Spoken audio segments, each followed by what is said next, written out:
जीवन का सारे दुख का एक ही मूल कारण है कि एकत्व भाव को नहीं समझ पाना।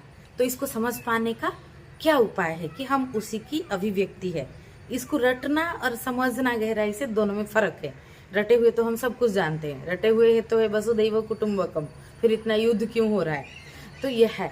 और इसको जानने का जो कि एकत्व भाव को समझने का तरीका क्या है, जल भाव को समझना, मतलब स्पेस रखना, खाली थोड़ा रखना है कि और कुछ हो सकता है, और जिज्ञासा रखना। स्पेस के बिना जिज्ञासा होगा ही नहीं। जिज्ञासा अग्नि स्वरूप है और जल के साथ अग्नि रहेगा ही।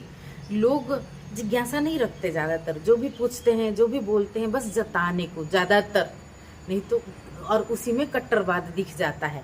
बोलते तो है कि जानने के लिए, लेकिन जताने के लिए रखते हैं। गहराई से यही सत्य है, इसीलिए जानने से चूकते हैं और दुख का शिकार होते हैं अंत में, क्योंकि वो सेपरेटनेस कहीं ना कहीं रहता है।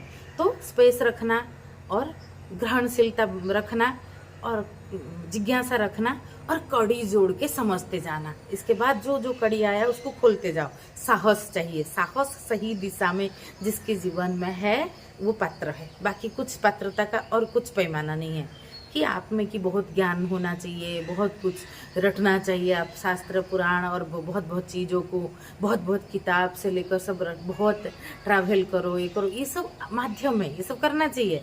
ये सब से पात्रता बनता है, पात्रता, लेकिन साहस बनता है, दिशा दिखता है। लेकिन पात्रता का सीधा सीधा मतलब है सही दिशा में साहस कर पाना। ये एक सुपात्र का लक्षण है।